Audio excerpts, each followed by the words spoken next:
Alors, bienvenue. Que le Seigneur nous bénisse ensemble ce matin. Il y a quelque temps, nous avons débuté nos études dans l'Évangile de Jean, les 7 miracles de Jésus dans cet évangile, et nous avons fait la remarque que plusieurs miracles sont dans les évangiles, mais l'évangéliste Jean rappelle seulement 7 miracles pour parler de la divinité de Jésus. Alors, nous en sommes présentement au 6e de 7 miracles. Et celui-ci prend l'ensemble d'un chapitre, Jean chapitre 9. Et j'aimerais lire pour vous cette petite histoire et je vais dépendre de vous que vous puissiez lire le restant du chapitre à la maison. Alors, dans Jean 9, chapitre 1er, il s'agit d'un homme né aveugle. Jésus vit en passant un homme aveugle de naissance. Ses disciples lui firent cette question. Rabbi, qui a péché, cet homme ou ses parents, pour qu'il soit né aveugle? Jésus répondit, ce n'est pas que lui ou ses parents aient péché, mais c'est afin que les œuvres de Dieu soient manifestées en lui. Il faut que je fasse, tandis qu'il est jour, les œuvres de celui qui m'a envoyé. La nuit vient où personne ne peut travailler. Pendant que je suis dans le monde, je suis la lumière du monde. Après avoir dit cela, il cracha à terre et fit de la boue avec sa salive. Puis, il appliqua cette boue sur les yeux de l'aveugle et lui dit, va et lave-toi. Va et lave-toi au réservoir de Siloé, nom qui signifie envoyé. Il y alla, se lava et s'en retourna, voyant clair. Ses voisins et ceux qui auparavant l'avaient connu comme un mendiant disent, n'est-ce pas là celui qui se tenait assis et qui mendiait? Les uns disaient, c'est lui. D'autres disaient, non, mais il lui ressemble. Et lui-même disait, c'est moi. Ils lui dirent donc, comment tes yeux ont-ils été ouverts? Il répondit, l'homme qu'on appelle Jésus a fait de la boue, a oint mes yeux et m'a dit, va au réservoir de Siloé et lave-toi. J'y suis allé, je me suis lavé et j'ai recouvré la vue. Ils lui dirent, où est cet homme? Il répondit, je ne sais. Ils menèrent vers les pharisiens celui qui avait été aveugle. Or, c'était un jour de sabbat que Jésus avait fait de la boue et lui avait ouvert les yeux. De nouveau, les pharisiens aussi lui demandèrent comment il avait recouvert la vue. Et il lui dit, il a appliqué de la boue sur mes yeux, je me suis lavé et je vois. Sur quoi quelques-uns des pharisiens dirent, cet homme ne vient pas de Dieu, car il n'observe pas le sabbat. D'autres dirent, comment un homme pécheur peut-il faire de tels miracles? Et il y eut une division parmi eux. Ils dirent encore à l'aveugle, toi, que dis-tu de lui? Sur ce qu'il t'a ouvert les yeux, il répondit, c'est un prophète. Les Juifs ne crurent point qu'il y eût été aveugle et qu'il eût recouvert la vue jusqu'à ce qu'il eusse fait venir ses parents. Eh bien, au verset 19, ils interrogèrent les parents et ils dirent, est-ce là votre fils que vous dites être né aveugle? Comment donc voit-il maintenant? Ses parents répondirent, nous savons que c'est notre fils et qu'il est né aveugle, mais comment il voit maintenant ou qui il lui a ouvert les yeux, c'est ce que nous ne savons. Interrogez-le lui-même. Il a de l'âge. Il parlera de ce qui le concerne. Ses parents dirent cela parce qu'ils craignaient les Juifs, car les Juifs étaient déjà connus que, excusez, si quelqu'un reconnaissait Jésus pour le Christ, il serait exclu de la synagogue. Alors voilà le miracle qui est devant nous, un homme né aveugle que Jésus a guéri. Et pour étudier ce miracle, qui est différent en longueur de tous les autres miracles que nous avons étudiés à date, eh bien, la meilleure façon, c'est de diviser ce chapitre par les personnages. On a l'aveugle, on a les parents, on a les disciples, les voisins, les pharisiens et Jésus. Alors, dans un scénario, il y a plusieurs personnes qui ont un rôle à jouer et chacun de ces personnages nous enseigne des leçons de vie. Commençons par l'aveugle. Eh bien, lui était aveugle dès sa naissance, puis tout le monde savait qu'il était aveugle. Alors ça, c'est un fait que personne, jusqu'à ce point, ne pouvait pas nier. Il était jugé par tous ceux qui le voyaient pour sa situation précaire à cause du péché qu'il avait commis ou que ses parents avaient fait. Du moins, c'était la philosophie du temps. Quand quelqu'un avait une espèce de désastre, tel par exemple être aveugle, eh bien, dans ce contexte, c'était soit la faute de l'individu ou soit la faute de ses parents. En fait, on basait cette philosophie sur l'enseignement des pharisiens. Alors, si ta vie est difficile, tu es aveugle, eh bien, c'est parce que tu as péché ou tes parents ont péché. Imaginez vivre dans une société que tout le monde te regarde, puis tout le monde, ah, on te pose la question, ah, c'est ta faute? Ben, c'est la faute des parents. Toute sa vie. Eh bien, la seule carrière possible pour cet homme était de mendier et de mendier près du temple parce qu'il y avait peut-être l'espérance que les gens allaient être un peu plus généreux. Il était obéissant au commandement de Jésus lorsque Jésus lui a dit, va, lave-toi. Une chose est certaine, c'est que moi aussi, là, quelqu'un fait de la boue par terre, met ça sur mes yeux, puis ensuite il me dit, va te laver, j'aurais pas hésité. J'aurais voulu aller me laver. Mais cet homme a obéi, ça c'est une caractéristique qu'on doit noter. Il fut chassé de la synagogue par les chefs religieux pour avoir été guéri. Imaginez-vous, vous êtes un individu né aveugle, puis parce que quelqu'un vous a guéri, maintenant on ne veut plus rien avoir à faire avec vous. En dehors de la synagogue, chassé, il nous est dit. Jésus trouve celui qui a été chassé et va à sa rencontre. Au verset 35 du chapitre 9 de Jean, l'homme a été slavé, il est revenu, mais Jésus n'était plus là. Tout le monde voyait maintenant que l'aveugle avait été guéri, mais lui, évidemment, n'avait pas vu Jésus parce que quand Jésus l'a guéri, il était aveugle. Maintenant qu'il a été chassé de la synagogue, Jésus va le retrouver. Ça, je trouve ça bien. Parce que tous ceux qui sont rejetés sont toujours bienvenus par Jésus. L'homme aveugle de naissance passa de rejet par le monde à l'acceptation par Jésus. Il passa d'aveugle à voyant, de mendiant à témoin formel, d'une personne insignifiante à un adorateur de Dieu. Remarquez la progression de l'aveugle concernant Jésus-Christ. Notre connaissance, c'est-à-dire qui est grandissante de Jésus, souvent suit le parcours de cet aveugle. Au début, l'aveugle disait, c'est l'homme qu'on appelle Jésus. Alors, tout ce qu'il savait, il ne pouvait pas le voir. Il dit, ah, ben, c'est un gars, son nom c'est Jésus. Ensuite, quand on l'a questionné, il dit, c'était qui ce gars-là? Ben, c'est un prophète. Parce qu'on savait dans le temps qu'il y avait des prophètes, que les prophètes pouvaient faire des miracles.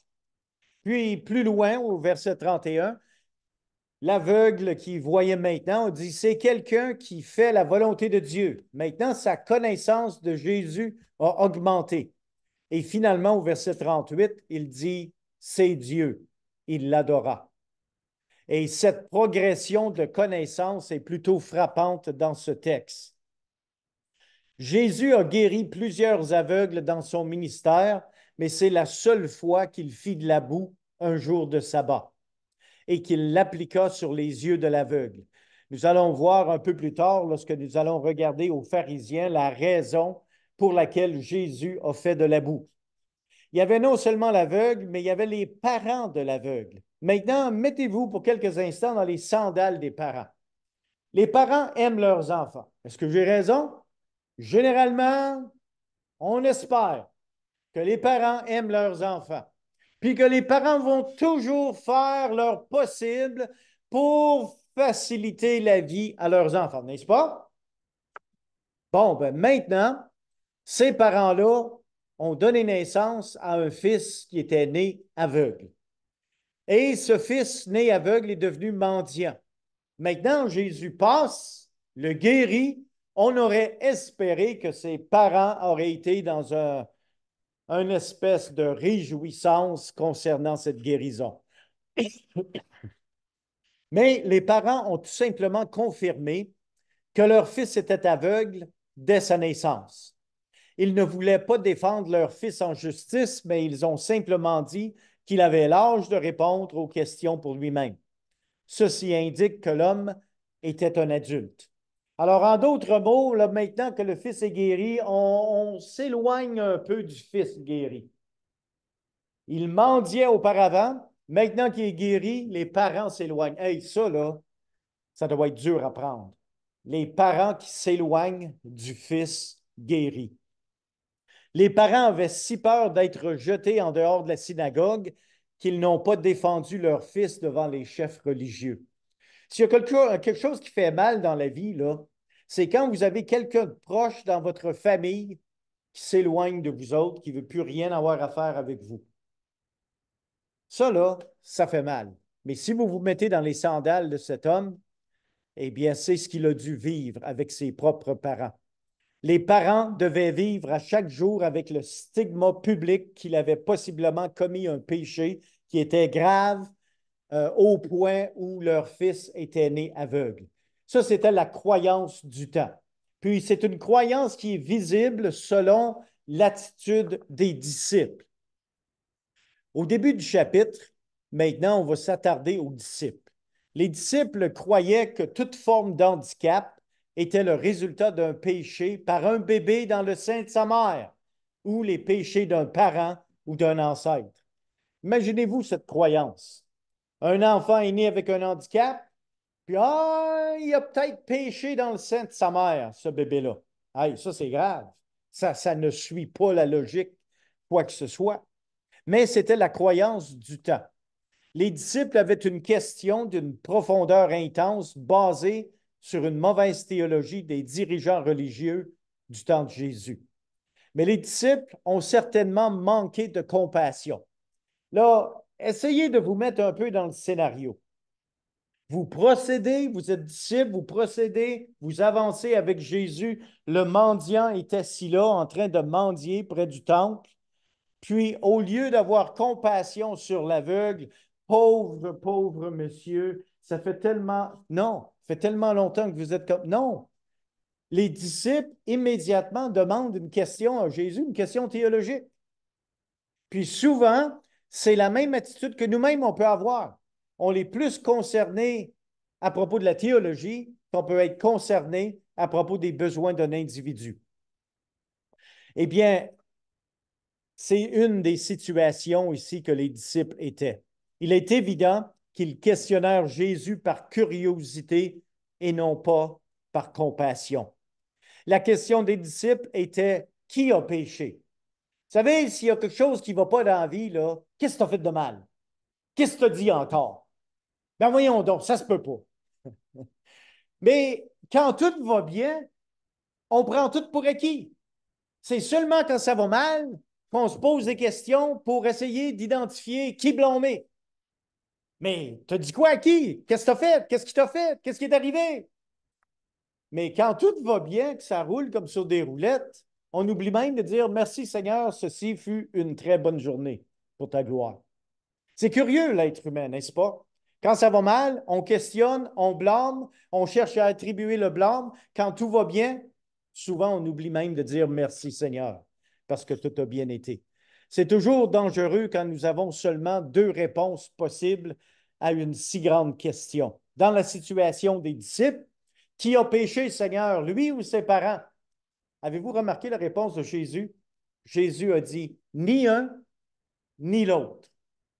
Ceci est arrivé pour que les œuvres de Dieu soient manifestées. Imaginez-vous avoir été né aveugle pour le simple but qu'un jour vous allez être guéri par Jésus. Ça, là, c'est spécial. Alors, soyons très prudents quand quelqu'un est dans la souffrance, parce qu'on a tendance à dire, ben, tu as peut-être fait quelque chose de mal. Nomme ton péché, demande pardon, puis tu vas être guéri. Oh, attention, attention, parce qu'il y a plus que deux réponses à la même question.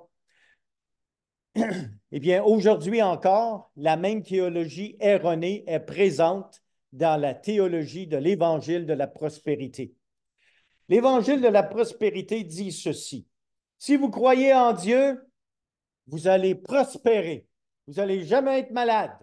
Et si vous êtes malade, vous pouvez simplement être guéri en le demandant. Bien, si vous suivez cette logique à sa fin finale, vous allez devoir conclure que si c'est vrai, que si tu es chrétien et que tu n'es jamais malade, bien, si tu n'es jamais malade, tu ne vas jamais mourir. Alors, il y a une fausse doctrine dans l'Évangile de la prospérité que nous pouvons remarquer et c'est basé simplement sur la même philosophie que les pharisiens. Il y avait non seulement les parents, l'aveugle, mais il y avait les voisins. Ah, les fameux voisins. Avez-vous des bons voisins? En avez-vous qui sont tannants? En avez-vous? Hey, les voisins. Bon, ben les voisins dans le texte, les voisins ont toujours quelque chose à dire. Hein? Ils ont toujours quelque chose à dire lorsque votre situation change. Tant que ça allait mal pour le gars, tant qu'il était aveugle, tant qu'il mendiait, les voisins ils s'en foutaient. Mais le jour que l'aveugle-né a été guéri, maintenant les voisins changent d'attitude. Puis à toutes les fois qu'il y a quelque chose qui change dans ta maison qui est visible, les voisins ont quelque chose à dire. C'est intéressant, les voisins. Certains vous soutiendront dans vos voisins, d'autres seront curieux à cause de votre nouvelle situation, et d'autres vous amèneront devant les tribunaux. Puis même, il y en a qui vont appeler la police. Ça vous est-tu déjà arrivé que quelqu'un a appelé la police? À un moment donné, toc, toc, toc, c'est monsieur, madame la policière. On a eu une plainte. C'est qui le voisin qui s'est plaint encore? Eh bien, c'est exactement ce qui est arrivé dans ce contexte. Les voisins, ils ont changé d'avis parce que la situation était changée. Puis maintenant, ben, il y en avait qui ont dit, ben, regarde, on va te prendre, là, puis on va t'amener au chef religieux. Eux autres vont déterminer tout ça. Non, fait il l'a emmené devant la police religieuse. Les voisins avaient tous vu l'aveugle. Ils étaient tous témoins du même miracle, mais la confusion régnait dans leur témoignage. Même après que l'aveugle, une fois guéri, eut confirmé que c'était bien lui. Hey, imaginez-vous, vous êtes un voisin, vous le voyez une journée, il est là, il est assis, il mendie, il est aveugle, il a tout le temps été là. Puis le lendemain, vous arrivez, puis le gars, il vous parle, puis il vous voit. Wow! Quel changement! Mais maintenant, oh non, non, ça se peut pas, ça se peut pas. C'est pas lui, c'est un autre. Peut-être qu'il y a un frère jumeau. Eh bien, ceci est très représentatif de notre société encore aujourd'hui. Peu importe ce que le message de l'Évangile dit, certains sont déterminés à ne rien croire des affirmations de la Bible, même si des vies ont été dramatiquement changées par Jésus. Les voisins sont toujours plus intéressés dans la question comment tes yeux ont-ils été ouverts plutôt que dans la question qui a ouvert tes yeux. Parce que le comment d'une situation indique une simple curiosité qui pourrait augmenter notre connaissance supérieure aux autres. En d'autres mots, si je sais comment c'est arrivé, ben, ça me donne le privilège d'une connaissance que les autres n'ont pas. Mais si je demande qui t'a guéri, maintenant, je réfère à Jésus-Christ lui-même. Le qui d'une situation implique une décision que nous devons faire dans notre vie parce que maintenant, nous savons que c'est Jésus et parce que c'est Jésus, eh bien, c'est lui qui l'a guéri. Les pharisiens. Les pharisiens, bien, sont très, très intéressants dans ce texte. La théologie de Dieu et les lois d'homme vont toujours amener des divisions. C'est ce que nous voyons au verset 16 et au verset 17. Même les pharisiens ne pouvaient pas s'accorder quand ils ont vu tout ça. Eh bien, l'œuvre miraculeuse de Dieu ne peut jamais être réconciliée avec les lois religieuses des hommes. Un mensonge puissant de Satan, c'est de refuser de croire aux évidences d'un changement visible et de chercher des témoins pour appuyer ces théories. C'est exactement ce que les pharisiens ont fait. Ils ont dit non, non, non, ça ne se peut pas. Puis là, ben, on va chercher des témoins pour dire hey, hey, hey, tu diras ça, pour qu'on soit capable de prouver qu'il n'y avait pas raison. Même aujourd'hui, ceci arrive. Les pharisiens gardaient le contrôle religieux par la peur et la menace, parce qu'il est dit dans le texte il agissait ainsi parce qu'il avait la menace de chasser le monde de la synagogue. Vous pouvez connaître ou reconnaître la faiblesse d'une loi d'homme quand votre interlocuteur en position de pouvoir religieux vous injure et se justifie par ses croyances inventées. Ce genre de manipulation religieuse est pour garder le pouvoir religieux sur la population, mais révèle l'ignorance des vérités bibliques. Et une chose qui est intéressante ici, il y a une phrase clé qui revient dans le texte. C'est la phrase suivante. Qui sait quoi? Comment le sais-tu? Et quand l'as-tu su? Je ne sais pas si vous regardez les nouvelles, mais souvent, là, quand il y a un scandale public qui a atteint les oreilles du public de nos chers personnages politiciens, eh bien, souvent, quand la cause est amenée en justice, les questions suivantes sont les mêmes. Qui sait quoi? Comment le sais-tu? Puis quand l'as-tu su? Puis sur la base de ça, ben maintenant, on sait si on doit être condamné ou non. Eh bien, tous semblent dire ce qu'ils savent et ce qu'ils ne savent pas. Les pharisiens qui supposément connaissaient la loi ne savaient rien. Les disciples ne savaient pas qui avait péché. Les parents ne savaient pas qui ou comment leur fils avait été guéri, mais savaient que leur fils était né aveugle. Les voisins ne savaient pas pour certain que c'était l'homme qui était né aveugle, et l'aveugle ne savait pas où était Jésus, mais il l'a revu. Alors, c'est intéressant lorsqu'on lit tout ceci. Maintenant, je vous introduis à quelque chose d'un peu spécial. Ça va prendre quelques minutes, mais ça va être super intéressant. Voici quelques-unes des 39 lois majeures des pharisiens pour expliquer l'observation du sabbat dans le Talmud. Il y a deux livres très importants pour une personne juive religieuse, spécialement pharisien. Il y a le Torah. Le Torah, c'est les 5 premiers livres de la Bible, Genèse, Exode, Lévitique, Nombre, Deutéronome. Puis le Talmud, eh bien, ce sont les petites notes explicatrices du Torah. Et dans ce texte, lorsqu'on en arrive à expliquer, par exemple, les lois des 10 commandements, nous avons certaines lois dans le Talmud qui indiquaient ceci.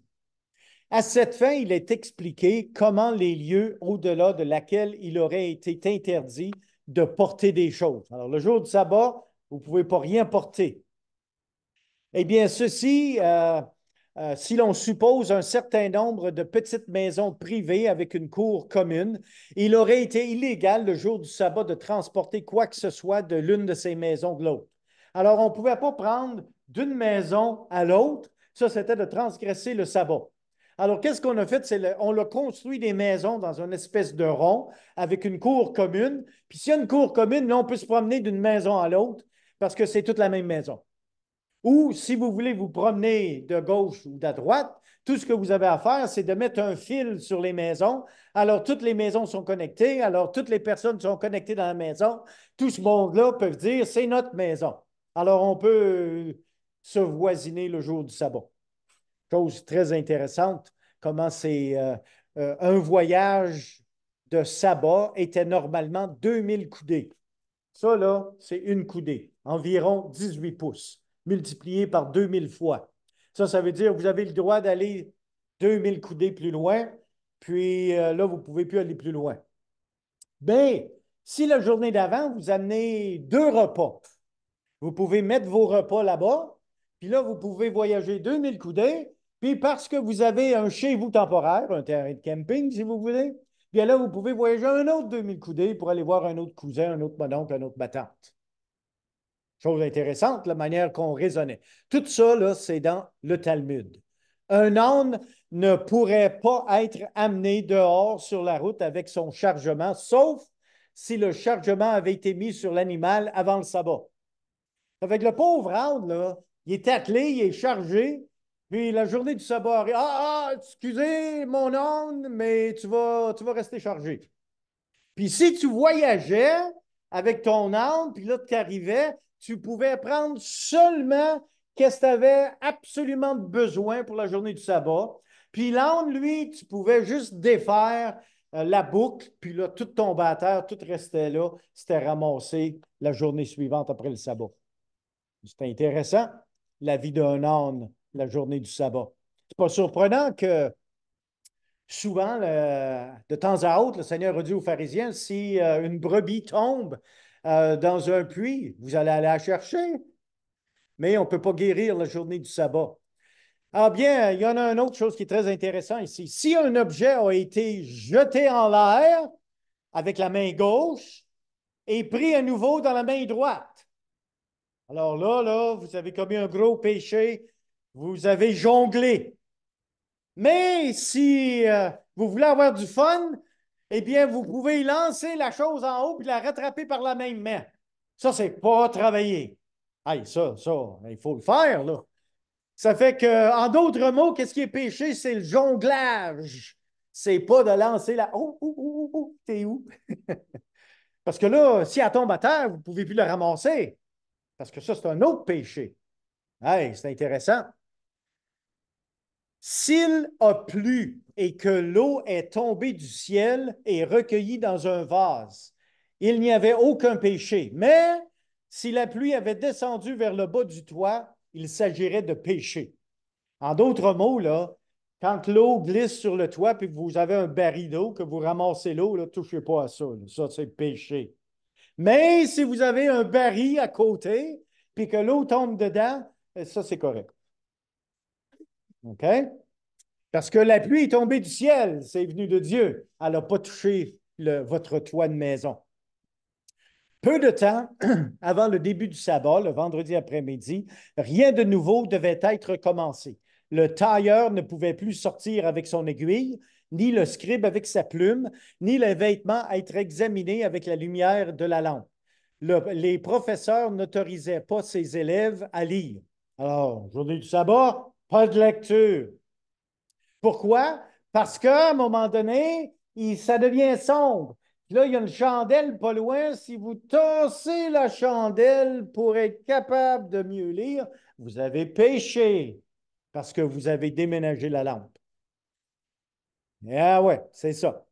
Le linge ne pouvait pas être teint si le processus n'était pas terminé avant le sabbat. Imaginez-vous, vous êtes femme, vous vous dites, ah ben, je vais teindre une robe. Oh non, c'est la journée du sabbat, on lève ça. Ah, sa moitié est teindue, l'autre moitié n'est pas teindue. Mais on ne touche pas à ça. Alors maintenant, vous êtes bariolé pour le restant de la vie de la robe. Pour le routissage ou la cuisson, une croûte devait être formée avant le sabbat, sauf dans le cas de l'agneau de la Pâque. Ah, ça, c'est intéressant. Le Talmud exige aussi certaines manières dont les aliments devaient être gardés au chaud pour le sabbat, puisque aucun feu ne pouvait être allumé. Ils ne connaissaient pas ça, eux autres, le four micro-ondes, évidemment. Si l'aliment a été partiellement cuit ou a été amélioré par l'augmentation de la chaleur, il y aurait la tentation d'entretenir le feu pour avoir une chaleur constante et cela doit être évité. Alors, pas de moitié de cuisson que vous continuez la journée du sabbat parce que vous pourriez être tenté d'attiser le feu, de mettre un autre bûche et puis ça, c'est travailler. Les vêtements ne devraient pas être séchés par l'air chaud d'un poêle. En tout cas, il faut que les voisins ne le voient pas. Un œuf ne peut être bouilli en le plaçant près d'une bouilloire chaude, ni dans un chiffon, ni dans le sable chauffé par le soleil. De l'eau froide peut être versée sur quelque chose de chaud, mais pas l'inverse. Un rabbin est allé jusqu'à interdire de jeter de l'eau chaude sur soi. Alors, pas de douche la journée du sabbat. Vous vous êtes lavé un matin? Vous avez péché selon la loi rabbinique du sabbat. Eh bien, pas de douche chaude, prenez une douche froide. Une assiette pouvait être mise sous une lampe pour attraper les étincelles tombantes, mais aucune eau ne pouvait être mise dedans parce qu'il n'était pas légitime d'éteindre un feu. Alors, si le feu pogne dans ta maison, touche à rien, sors dehors, vous dites, ah, c'est la journée du sabbat, tournez-vous les pouces. Et bien, dit, bon, on va construire éventuellement. Parce que la maison passe au feu, je ne pouvais pas l'éteindre. Il n'était pas permis de tirer une chaise, car cela pourrait produire une cavité dans le sol, bien qu'un petit chariot pût être tiré puisqu'il n'était pas levé et que les roues auraient seulement comprimé le sol, mais n'auraient pas produit une cavité. Alors, vous pouvez vous promener avec votre barouette, mais vous ne pouvez pas tirer une chaise parce que ça laisse une encavure dans le gravier. C'est intéressant. Puis, ce n'est pas une bonne journée le sabbat pour être malade. Aucun médicament ne pouvait être utilisé le jour du sabbat. Aucun. Alors, si tu as à être malade, c'est mieux de ne pas être le sabbat. Bonne chance, on ferme les hôpitaux, on ferme les pharmacies, il n'y a rien qui bouge. Certains règlements sont donnés pour guider les Juifs quand ils s'habillent le matin du sabbat, afin d'éviter de pécher contre le sabbat. Il faut donc faire attention de ne pas porter n'importe quelle robe qui pourrait être lourde. Ceci deviendrait un fardeau. Ni porter un ornement qui peut être enlevé et porté dans la main, car ce serait une charge ou un fardeau. Alors, les bracelets, les montres, on va en parler tout à l'heure des lunettes, là. Une femme ne doit pas porter sur sa tête quoi que ce soit qui doit être détaché avant de prendre un bain. Alors, si vous avez toutes sortes de choses dans les cheveux, là, des pinces de quelque sorte, là, journée du sabbat, oubliez ça. OK? Parce que vous pourriez être tenté de les sortir puis de les montrer aux autres. Puis là, ben, vous les portez dans votre main, puis bon, ben, ça y est, on sort les pierres pour vous lapider. La raison de cette interdiction d'ornement était que dans les vanités des femmes, les femmes pourraient les enlever et les montrer à quelqu'un. Et puis, oublieuses de la journée, que c'est la journée du sabbat, porter ces ornements dans leurs mains, ce qui serait une charge. Alors, assez sérieux, hein? Les femmes sont également interdites de regarder leur réflexion dans un miroir le jour du sabbat parce qu'elle pourrait découvrir un cheveu blanc et être tentée de le tirer, ce qui serait un péché grave. Alors, mesdames, mesdemoiselles, avez-vous pris le temps ce matin de vous regarder dans le miroir? Avez-vous remarqué un seul cheveu blanc? Ah! Eh bien, une femme pouvait marcher dans sa propre maison, mais pas dans la rue si elle avait de faux cheveux. Les perruques, là, c'est pas pour le public, c'est pour la maison. Puis tu mets ta perruque dans ta maison, puis tu peux te promener dans ton salon. Mais quand tu sors dehors, tu enlèves la perruque, tu laisses ça dans le salon. Puis là, tu vas te promener. Quelle beauté! Quelle femme voudra aller se promener dans la cour commune sans sa perruque? Eh boy! Un homme était interdit de porter des chaussures en bois le sabbat s'il était clouté avec des clous ou de marcher avec une seule chaussure, car cela indiquerait une mauvaise, impliquerait une main-d'œuvre. Alors, tu ne peux pas te promener comme ça, tu as perdu une chaussure, ben là, t'es pogné, là, c'est une jambe, là, rester là pour la journée du sabbat. Là. Il n'était pas légal de gratter ses chaussures. Bon, ben, tu sais, le chien du voisin a fait ses besoins sur ton terrain. Puis toi, tu te promènes avec ta chaussure de bois. Tu mets le pied dans la belle petite talle. Ben, tu n'as pas le droit de la nettoyer. Et il y a une exception. Il n'était pas légal de gratter ses chaussures, sauf peut-être avec le dos d'un couteau. Mais si tu fais ça avec le dos d'un couteau, tu ne veux pas l'utiliser pour beurrer ta toast. En tout cas, avec au diable le couteau, on l'envoie ça aux poubelles. Voici une question très grave. Les pharisiens se demandaient ça, qui a conduit à beaucoup de discussions. Que faut-il faire si la ganse d'une sandale avait cassé la journée du sabbat? Ben, si la ganse de ton soulier de bois vient de casser, t'es pogné, là. T'es pogné, là. Que faut-il faire? La ganse est pétée, tu ne peux pas la réparer. Tu ne peux pas ramasser ton soulier pour le réparer à la maison. Tu n'as pas le choix, là. T'es pogné en moineau, là. Eh bien, chose intéressante. Un pansement pourrait être porté pourvu que son but fût d'empêcher la plaie de s'empirer et non pas pour guérir la blessure, car ceci serait une œuvre. C'est ce que Jésus a fait dans Jean 9. Vous savez, Jésus a souvent dit, a guéri quelqu'un, il a dit, prends ton lit et marche. Bien, c'était défendu de prendre quoi que ce soit la journée du sabbat et de marcher avec ça. Ça, c'était de travailler. C'est la raison pour laquelle Jésus a dit, prends ton lit et marche. Le gars qui était paralytique, là, puis qu'il n'avait plus besoin de son lit, là, il y en avait d'autres, là. Puis Jésus a dit, prends ton lit et marche. Va-t'en publiquement, puis montre-le aux pharisiens. Les lois d'homme, je m'en fous. Une personne pouvait avoir de la ouate dans les oreilles, OK? Mais ne pouvait pas porter de fausses dents. Pas de fausses dents, mais tu pouvais avoir de la ouate, OK? Ni de cap en or dans ta dent. OK? Ça ne se faisait pas. Si la ouate tombait hors de l'oreille, elle ne pouvait pas être remplacée. Alors, tu ne peux pas prendre un autre bâton de ouate et hop, hop, il vient de perdre ma ouate, j'avais mal aux oreilles.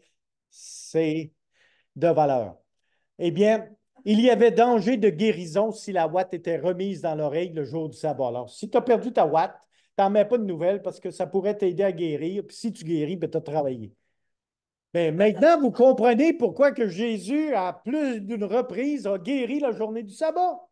Avec toutes ces lois-là, maintenant, on commence à comprendre l'insistance de Jésus de guérir la journée du sabbat. En ce qui concerne les fausses dents, qui ici qui a des fausses dents? Il y en a-tu qui ont des dentiers? Hein? Eh bien, si vous avez des dentiers, là, ça pourrait vous intéresser. Eh bien, ici, en ce qui concerne les fausses dents, elles peuvent tomber et le porteur pourrait alors les ramasser et les transporter, ce qui serait péché le jour du sabbat. Hey, imagine, tu viens de perdre ton dentier dans une talle du chien du voisin, et là, ben, tu ne peux même pas le ramasser. Tu dis, OK, le soleil est-tu levé, là? Je vais aller ramasser mon dentier. Puis j'espère qu'il n'y a pas personne qui a pilé dessus. Hey, wow! 39 sections générales sont décrites dans le Talmud. Ils sont concernant la semence, le travail, la récolte, la liaison des gerbes, le battage, le vannage, le tamisage, le broyage, le tamisage dans une passoire, le pétrissage, la cuisson au four, la tonte de la laine, le lavage, le bâtin, la teinture, le filage, le séchage, le tricot, fabriquer des filets, tisser avec deux fils, séparer deux fils, faire un nœud, défaire un nœud. Hey, imaginez-vous, vous avez des lois, là, comment défaire ou faire des nœuds la journée du sabbat. Il n'y a plus de limite. Tu peux être labité pour à peu près n'importe quoi. C'est mieux de faire tout à la cachette chez vous, sinon, si le voisin te voit, tu es pogné. Si vous semez deux graines, vous avez semé. Mais juste une graine, ça peut aller. En règle générale, le principe est celui-ci. Si le sol a eu un bénéfice de votre mets, vous pouvez travailler. Euh, Même s'il s'agissait de balayer ou de décomposer une motte de terre ou d'arracher un brin d'herbe, c'était un péché. Parce que le sol a bénéficié de ton travail. Tout ce qui favorisait la maturation des fruits, comme l'arrosage ou même enlever une feuille flétrie, ceci était péché. Alors, en ce qui concerne le jardinage, là, vous avez bien compris, là? On ne touche pas à ça la journée du sabbat. Cueillir des fruits ou même les prendre du sol est une forme de récolte. Si, par exemple, un champignon était coupé, il y avait double péché. Un péché pour avoir coupé le champignon et un péché parce qu'un nouveau champignon naîtra à sa place. Bon, un péché présent puis un péché futur. Wow! Alors, chose intéressante ici. Selon les rabbins de Césarée, la pêche et tout ce qui est mis, ce qui a mis fin à la vie doit figurer à la récolte. Excusez, à la récolte. En d'autres mots, tu ne peux même pas les pêcher parce que le pauvre poisson, une fois sorti de l'eau, ben, il meurt. Puis, s'il meurt, ben, toi, tu vas le consommer. Puis, il y a un problème, là. La boue de la robe pouvait être écrasée dans la main et secouée, mais la robe ne devait pas être frottée. Alors, tu as une grosse tache sur ta robe, tu peux prendre la boue, faire ça comme ça, puis t'en aller. Tu ne touches plus à rien, tu ne peux pas frotter, puis tout dégager. Ouais, c'est intéressant. Si une personne a pris un bain, les avis étaient partagés parce que si l'ensemble du corps doit être séché le tout à la fois ou un membre à la fois. Mais là, je sais pas, là, quand vous prenez un bain ou une douche, mais c'est qui le malade qui fait tout son corps en même temps, là? Tu sais, normalement, tu fais ça un membre à la fois, là, tu sais. Mais ça, c'est un gros débat parmi les personnes qui faisaient les lois. Un rabbin a permis de cracher dans un mouchoir et que même c'était acceptable de compresser ce qui avait été craché. C'est écrit dans le Talmud. Mais il y avait une vive discussion s'il était légal de cracher sur le sol, puis de frotter avec le pied, car ainsi la terre peut être déplacée. Toutefois, il est acceptable de cracher sur les pierres. Là, maintenant, vous comprenez Jean 9, parce que Jésus a craché par terre, a fait de la boue, a pris la boue, les a appliqués sur les yeux du monsieur qui était aveugle. Pourquoi? Parce que cracher par terre et faire de la boue, c'était travailler. Mais si Jésus aurait craché sur une roche, il aurait été correct. Imaginez-vous donc. Tu ne peux pas cracher à terre, tu peux l'effoirer dans ton mouchoir, mais tu ne peux pas cracher à terre. Eh bien, enfin, comme tout travail le jour du sabbat, se couper les ongles ou les cheveux impliquait un péché mortel. OK? Alors, je dois vous admettre, j'ai péché ce matin. Selon le Talmud, je me suis coupé les ongles des orteils. Alors, personne ne l'a vu. Il n'était pas légal de demander à un non-juif d'éteindre la flamme, mais ce n'était pas non plus une obligation de l'empêcher s'il le faisait. Alors, si ta maison pogne en feu, tu ne peux pas l'arroser, mais si le païen là, qui est ton voisin, lui, il dit, ben, regarde, hein, on va se connecter, puis on va arroser la maison du juif, puis on va éteindre ça. Lui, il pouvait le faire, tu lui as pas demandé, mais il a décidé de le faire. Hein? OK. Eh bien, l'étude du Talmud est plus importante que celle de la Bible, car le Talmud est considéré comme le plus méritoire de tous dans la compréhension de toutes les questions de ce qui est bien et de ce qui est mal. Alors maintenant, vous comprenez un peu la justification de Jésus dans tous ses actes. Il était légal d'enlever des quantités de paille ou de maïs afin de faire de la place pour les invités ou pour une assemblée d'étudiants. Mais la grange entière ne devait pas être vidée, parce qu'en faisant ceci, le plancher pouvait être abîmé. Tu ne sais jamais, tu peux avoir traîné une chaise en nettoyant, puis ça l'a laissé des encavures. La paille du lit ne devait pas être tournée à la main, mais avec d'autres parties du corps. Tu ne peux pas tourner la paille, tourne donc! Tu sais, là, puis envoie un coup de genou, puis envoie, on joue au karaté, mais on n'utilise pas ses mains. Hey, c'est malade au bout. Quand tu lis ça, là, ça se ferait, là, tu sais, les comiques, le soir, tu écoutes des fois à la télévision, c'est ceux qui ne sont pas crasses, évidemment. Là. Ça, là, ça aurait été idéal pour une affaire de même. Le jour du sabbat, il était légal de faire tout ce qui était absolument nécessaire de faire avec les morts, comme les oindre ou laver leur corps, bien qu'il fût défendu de bouger les membres du corps et de leur fermer les yeux. Ah, mais ça, c'est pas pire. Ton mononcle Arthur vient de mourir. J'ai grand ouvert. Puis toi, ben, tu le laves, un membre à la fois, puis ton oncle Arthur te regarde, mais tu peux pas y fermer les yeux. Hey, wow! Pauvre mononcle Arthur! As-tu fait tous les coins, là? Wow! Hey! Si un voyageur arrivait dans un endroit quand le sabbat avait commencé, il devait seulement prendre de sa bête les objets qu'il était autorisé de manipuler le jour du sabbat. Pour le reste, il pouvait desserrer les ficelles et laisser tomber le reste par terre. Ah! Fou! On vient de libérer l'âne. Si une poule avait pondu un jour de sabbat, l'œuf était interdit. Parce qu'évidemment, il ne pouvait pas être destiné pour être mangé un jour de semaine, car il n'était pas encore pondu durant un jour de semaine. Et alors, il n'existait pas. Ouais, c'est ça. Un œuf qui est pondu la journée du sabbat, ça n'existe pas. Alors, si tu le prends et tu le manges, t'es foutu. Alors que si la poule avait été élevée pour la viande et qu'elle pondait, l'œuf pouvait être consommé parce qu'il faisait partie de la poule à viande. Bon, tu vas manger la poule anyway, alors tout ce qui sort de la poule peut être mangé. Mais si c'est une poule à œuf, t'es mieux de t'assurer que tu écris sur l'œuf défendu.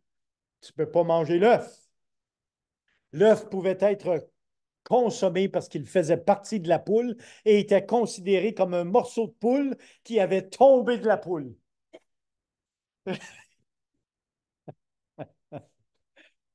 Eh bien, le jour du sabbat, il était interdit de grimper dans les arbres. Vous avez compris, les enfants, là? Grimpez pas dans les arbres la journée du sabbat. Et il était interdit de se promener sur un animal, interdit de nager, interdit d'applaudir et de se frapper les côtés et de danser. Hey, ça devait être plate au bout. Alors, quand quelqu'un chante, là, quand quelqu'un chante à l'église, là, puis que ça a été bon, puis que vous voulez louer le nom du Seigneur, là, eh bien, c'est pas le temps d'applaudir, puis c'est pas le temps de dire Ah, louez le Seigneur! Oh, on se calme, on se calme.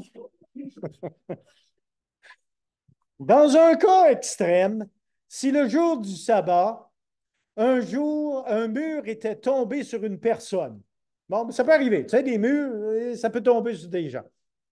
Il était douteux si quelqu'un était prisonnier des ruines ou pas. S'il était vivant ou mort. Tu ne l'entends pas, il gémit pas, il est-tu mort, es-tu vivant, on ne le sait pas. Alors, qu'est-ce qu'on fait? Bon. Alors, il a peut-être encore les yeux ouverts. Alors, s'il était juif ou païen, parce que ce n'est pas la même chose s'il est juif ou bien s'il est païen, il était acceptable de nettoyer les ordures. Tu déblayes un peu, suffisamment pour trouver le corps.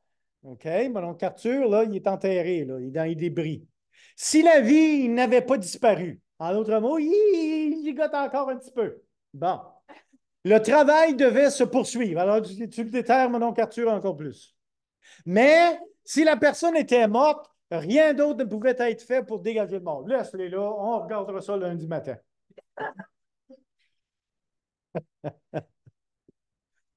Alors, la question qu'on se pose ce matin est celle-ci. Pouvons-nous donc être surpris à l'opposition du Christ sur les lois d'hommes et les ordonnances des pharisiens sur le sabbat? Il y a une chose qui est évidente dans notre étude. Oui, on a bien ricané et oui, ça fait du bien de ricaner un peu, mais n'oublions jamais que Jésus a dû vivre à travers ce genre de religiosité. Puis, à cause de ceci, eh bien, ça lui a causé du problème. Mais Jésus a fait quoi? Il a défié la loi des hommes. Assurons-nous qu'on ne vit pas par des lois d'hommes. Parce que si Jésus nous visiterait aujourd'hui, si nous vivons par des lois d'hommes, il cracherait sur nos lois d'hommes, comme il a fait dans Jean 9. Il y a le personnage de Jésus, en plus des pharisiens, des parents, de l'aveugle, des disciples et des voisins. Eh bien, Jésus a toujours une meilleure réponse que ce que nous connaissons. Les pharisiens ont dit à l'aveugle guéri de s'en aller de la synagogue, mais Jésus l'a retrouvé. Jésus peut trouver ceux qui ont été rejetés. Jésus a fait un miracle de guérison un jour de sabbat en crachant par terre et en faisant de la boue, ce qui était strictement défendu par le Talmud. Si Jésus nous visitait aujourd'hui, devrait-il cracher sur nos lois d'homme et nos lois d'Église? Il y a assez de péchés dans la Bible. En fait, dans une autre de mes études, j'ai découvert que dans la Bible, il y avait 122 péchés. Alors, il y en a assez des péchés dans la Bible, on n'a certainement pas besoin d'en inventer des nouveaux.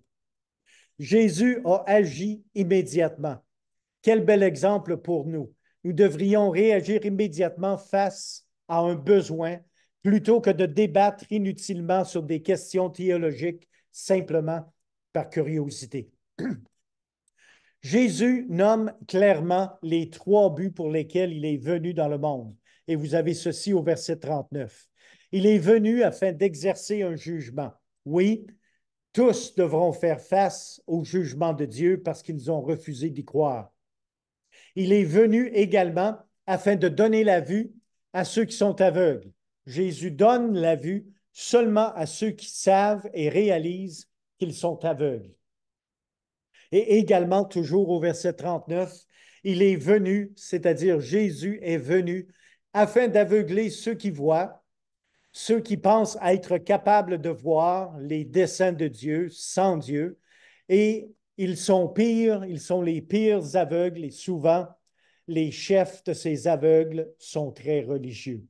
Souvenons-nous de l'attitude de Jésus-Christ face à cet aveugle. Jésus a été le retrouver parce qu'il avait été rejeté par les chefs religieux, défendu d'aller dans la synagogue, et maintenant il était déterminé non seulement de croire en Jésus, mais de le suivre également. Alors que cette étude puisse vous bénéficier et que vous puissiez en être bénis.